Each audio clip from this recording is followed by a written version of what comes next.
Good evening. काल संध्याकाळी इकॉनॉमिक्सवर video टाकल्यावर मला मॅथमॅटिक्सची रिक्वेस्ट आली, एक तर प्रोबॅबिलिटी टॉपिकवर आणि दुसरी म्हणजे इंटिग्रेशनवर. तर इंटिग्रेशनचं मी ऑलरेडी मुलांना शिकवत आहे, त्यामुळं त्या रिदममध्ये आहे तर इंटिग्रेशनचे व्हिडिओ पहिला बनवतो आणि 2-3 दिवसांनी प्रोबॅबिलिटीचा पण व्हिडिओ बनवेल. तर इंटिग्रेशनमध्ये बघा, आज पहिला प्रकार शिकणार आहे आपण. कुठले कुठले एक्झाम्पल डिस्कस करणार आहे ते बघून घ्या, म्हणजे तुम्हाला येत असले तर तुम्हाला व्हिडिओ स्किप करता येईल. तर हे बघा, या प्रकारचा बघणार आहे. ठीक आहे. त्यानंतर ह्या प्रकारचे की कसं याला सोडवायचं, खाली स्क्वेअर रूट आहे. ठीक आहे, पण पूर्ण टर्मला नाही, दोन वेगळ्या वेगळ्या स्क्वेअर रूट असलेल्या टर्म्स आहेत खाली. त्यानंतर हा प्रकार, ठीक आहे, एक्सपांड करून सोडवायचा. आणि हा शेवटी हा प्रकार. हे थोडं ट्रिकी उदाहरण आहे, त्यामुळं ते डेफिनेटली तुम्ही बघा. तर स्टार्ट करूया. 11 - t/3 raise to 7 plus 4t + 5 raise to 4. आता ह्याच्यामध्ये दोन वेगळ्या वेगळ्या टर्म्स आहेत, आपण वेगळे वेगळे डेरिवेशन काढू शकतोय. तर 11 - t/3चं डेरिवेशन काय येणार? 11 - t/3. ठीक आहे. 7 आहे, मग 7 + 1 असं तुम्ही लिहू शकताय, म्हणजे तुम्हाला इझी पडेल. Divided by 7 + 1. ठीक आहे. मल्टिप्लाइड बाय हे जे टी आहे -t/3 त्याचं डेरिव्हेटिव्ह तुम्हाला घ्यायला पाहिजे -1/3. ठीक आहे. तर हे एक झालं. प्लस 4t, सॉरी, हे डेरिव्हेटिव्ह कॅन्सल करा. हां, आता 4t, कारण इंटिग्रल, हे इंटिग्रल कॅन्सल करा कारण आपण ऑलरेडी इंटिग्रेशन त्याचं घेतलेलं आहे. आता काय, 4t + 5 रेज टू 4 त्याचं कसं येणार इंटिग्रेशन?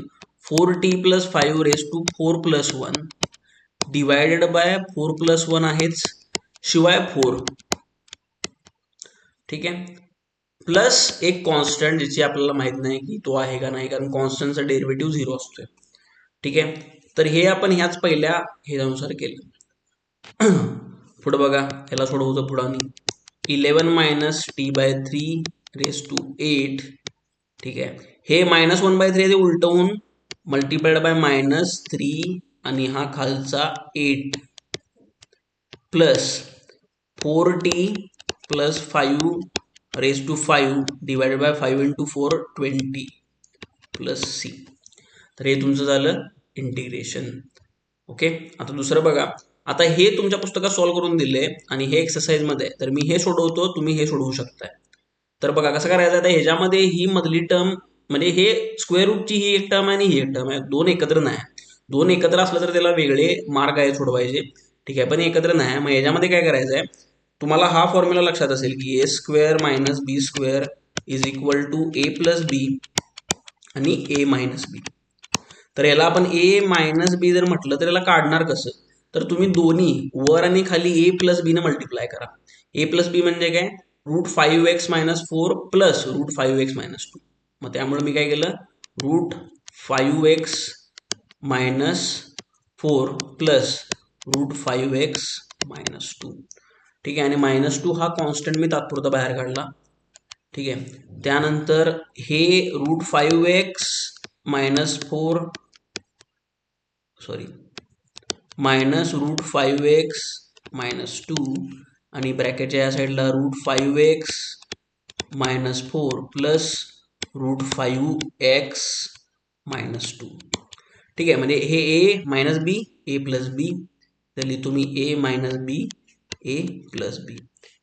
त्यामुळं आता काय येणार, हे -2 integration √5x - 4 plus √5x - 2 divided by a-b a+b म्हणजे a² - b². आता √5x - 4 चा स्क्वेअर होणार म्हणजे रूट जाणार, त्यामुळे उरला 5x - 4 मायनस b² म्हणजे आता ब्रॅकेटमध्ये 5x - 2 आहे, ब्रॅकेटमध्ये असल्यामुळं -5x येणार पण +2 येणार, कारण आत ते मायनस होतं. हे कॅन्सल झालं, हे कॅन्सल झालं. -4चा झाला तुमचा -2, कारण हा +2 आहे. -2 - 2 केला, त्यामुळे तुमचं उरतं इंटिग्रेशन फक्त या टर्मचं. या टर्मचं इंटिग्रेशन कसं येणार, 5x - 4 रेज टू, आता ऑलरेडी 1/2चा आहे ना, त्याला पॉवर +1 करायला पाहिजे. ठीक आहे.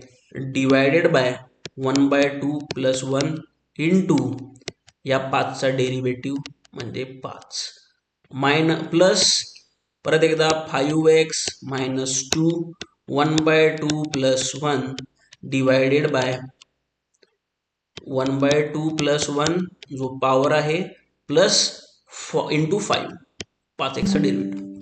तुमचं उत्तर काय आलं? हे उत्तर आलं, एक सेकंड, हे उत्तर आलं 5x minus 4 raise to 3/2 plus 5x minus 2 raise to 3/2.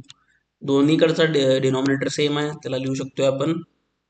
हे किती आहे? 3/2 इंटू 5, 3/2 इंटू 5 म्हणजे 3×5=15/2 म्हणजे 2/15 इंटू हे. ठीक आहे, तर हे प्लस सी थोडं असणारच आहे. तर हे तुमचं झालं इंटिग्रेशन. तर हे तुम्हाला व्यवस्थित प्रकारे जमायला पाहिजे. ठीक आहे, ते तुम्ही खात्री करून घेऊ शकता. ओके, आता हे कसं सोडवायचं ते सांगतो मी, सोडवून देत नाही कारण सोपं आहे. आता ह्याला फक्त काय करायचं अशा टाईपच्या डेरिव्हेटिव्ह मध्ये, इंटिग्रेशन मध्ये, की एक्स क्यूब डेरिव्हेटिव्ह आणि इंटिग्रेशन सारखं केल्यामुळे थोडं कन्फ्युज होते, बाकी काय नाही. त्यामुळे इंटिग्रेशनच्या जागी कधी कधी डेरिव्हेटिव्ह निघते, बट इंटिग्रेशनच करत आहे मी. तर एक्स क्यूब न ह्याला पहिल्यांदा आत एक्सपांड करा. 2 - 3/x ब्रॅकेटचा स्क्वेअर म्हणजे काय 4 मायनस 2 इंटू 3/2x म्हणजे 6. ठीक आहे, bye x minus 3/x square म्हणजे 9x². ओके, हे आहे. आता या टर्मनं प्रत्येकाला मल्टिप्लाय करा म्हणजे तुमचं काय येणार 4x³ मायनस 6x², कारण x एक गेला एक राहिला, 3च्या जागी 2 झाले, एक खालचा गेला आणि खाली 9x. आता ही टर्म तुम्ही सोडवू शकताय. ओके, याला वेगळं स्प्लिट करून सोडवा, सोपं आहे. आता शेवटचं बघा, हे थोडंसं इंटरेस्टिंग आहे. ठीक आहे, थोडासा छोटा व्हिडिओ म्हणून मी थोडं फास्टमध्ये सांगत आहे. जर तुम्हाला स्लो स्पीडमध्ये पाहिजे तर व्हिडिओची स्पीड कमी करून बघा. तर आता हे बघा, e⁴ log x plus e⁴x log a dx ह्याचा डेरिव्हेटिव्ह, ह्याचा इंटिग्रेशन काढायचं आहे. आता ह्याला जर केअरफुली बघितलं, जिथं लॉग आणि ई एकत्र येते ना, तिथं तुम्हाला काहीतरी नलिफाय करू शकताय तुम्ही. ठीक आहे, कारण ते रिलेटेड आहे. आता आपण असं मानलं की y e⁴ log x. ठीक आहे, म्हणजे याचा अर्थ काय झाला, y log y log e⁴ log x म्हणजेच काय a log x log e. म्हणजेच आता हे a आहे ते इकडे वर नेता येते एक्सच्या वर, log x⁴ log e म्हणजेच log y. देअरफॉर आता काय, log e ची व्हॅल्यू 1 असते ना कायम, log e to the base of e, कारण हा जो बेस असतोय तो पण ईच असतोय, तो सायलेंट असतोय, म्हणजे log e to the base of e म्हणजे 1. त्यामुळं log x⁴ म्हणजे log y, म्हणजेच y म्हणजे y म्हणजेच x⁴ आणि y म्हणजे काय म्हटलं आपण e⁴ log x म्हणजेच x⁴. म्हणजे ही पहिली टर्म तुमची x⁴ आहे, एवढं सगळं करून. आता सिमिलरली ही दुसरी टर्म जी आहे e⁴ log a, हिच्यावर पण सेम ऑपरेशन मी करू शकतोय. याला z मानलं तर log z is equal to काय येणार, आता डायरेक्ट लिहितोय मी, log z is equal to log log e⁴x log a, म्हणजेच हे खाली घेतो पूर्ण term, x log a log e म्हणजे 1.